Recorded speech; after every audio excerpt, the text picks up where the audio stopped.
Donc je suis avec Madame Christiane Paravi, présidente de l'association COPRA A 184. Donc Madame Paravi, première question que j'ai envie de vous poser, c'est où on est de ces projets dits le prolongement de la A104? Alors le projet A104 a été pour l'instant mis en stand-by parce qu'il est extrêmement coûteux. Pour les 22 km, il coûterait plus de 3 milliards d'euros, ce qui est absolument astronomique.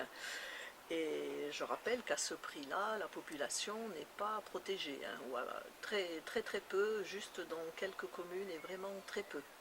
Donc pour l'instant, il est en stand-by, mais l'État a toujours le projet dans ses cartons et compte bien certainement le réaliser un jour, puisque la DRIA y a travaillé fortement dessus et y travaille encore. La DRIA, c'est le service de l'État.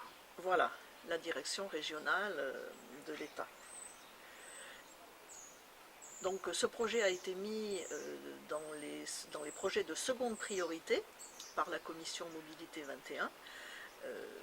Il devrait, avec l'échéance, disons, 2030, mais nous pensons qu'il pourrait être réalisé avant. Il y a un très gros risque qu'il soit réalisé avant, puisque certains élus essaient de le remettre en avant de la scène, essaient de le remettre dans l'actualité en argumentant sans arrêt sur la nécessité de cette autoroute, sur l'argument économique, alors que nous pensons qu'il y a bien d'autres arguments, et en particulier celui de la santé.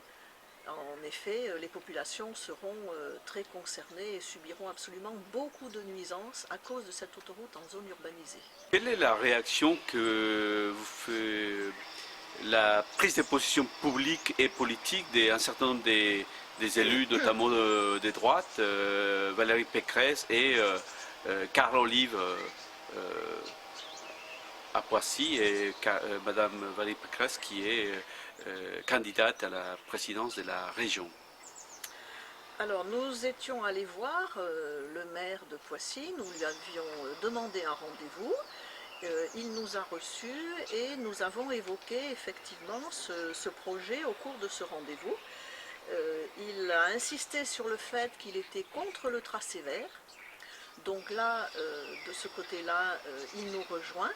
Mais il réclame absolument cette autoroute, estimant que la vieille ville de Poissy, le centre de Poissy, près de la collégiale, doit être délesté de sa circulation. Donc il réclame absolument cette autoroute, et alors que nous, notre position, ce n'est pas de la réclamer en zone urbaine. Si un jour l'autoroute devait se faire, c'est en zone non urbanisée, et nous insistons là-dessus. Donc ça, c'est un point de divergence par rapport à certains élus qui réclament absolument l'autoroute. Effectivement, le maire de Poissy, M. Carl Olive, souhaite relancer ce projet, souhaite relancer le fait qu'il y ait de la publicité autour de ce projet. Et il en est de même de Valérie Pécresse, qui est candidate au futur régional de décembre 2015, qui souhaite absolument relancer ce projet. Elle souhaite que l'autoroute se fasse absolument. C'est une condition pour la croissance économique, dit. Alors, c'est l'argument qu'elle prend, effectivement, hein, c'est l'argument qu'elle prend. Mais bon, d'abord, elle dit que cela fera rentrer de l'argent dans les caisses, mais il faut bien voir que le reste de la francilienne n'est pas payant.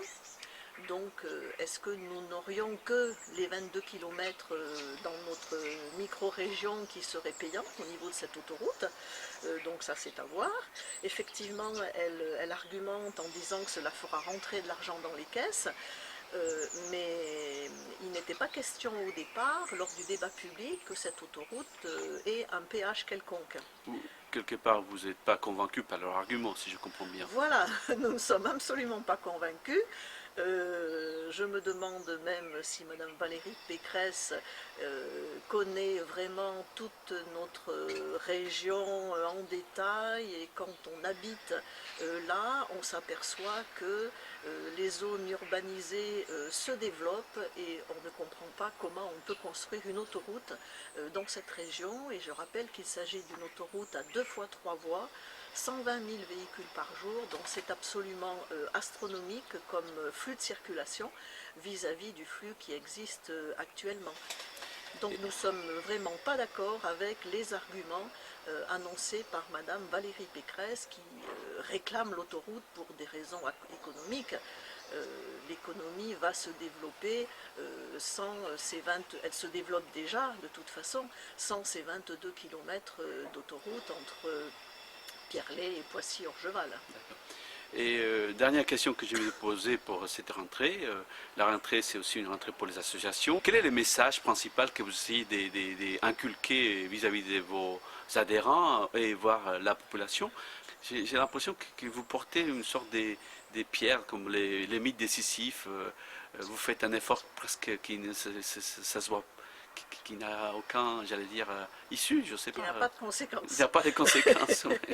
Là, vous êtes un petit peu dur. En juillet, nous avons demandé un rendez-vous, une entrevue à Madame la ministre de l'écologie, Madame Ségolène Royal, et n'ayant pas obtenu de réponse en juillet, eh bien, nous avons réitéré cette demande le 3 août dernier, parce que je pense qu'elle a une position tout à fait clé, de manière à prendre les choses en main et de prendre une position, disons, vis-à-vis de cette autoroute, comme elle l'a fait déjà pour plusieurs autres projets autoroutiers et autres à travers la France. Donc on lui demande de prendre une position.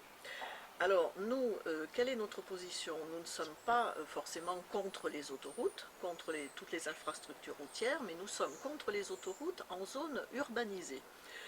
Parce que faire passer une autoroute à 120 000 véhicules à 2 fois 3 voies à côté des habitations, c'est vraiment irresponsable.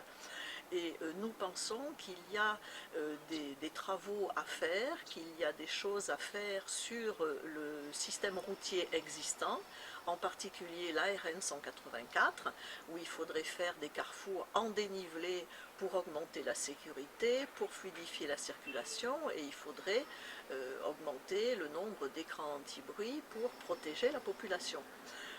Il faudrait faire un certain nombre de travaux sur ce qui existe actuellement avant de se lancer dans la construction d'une autoroute.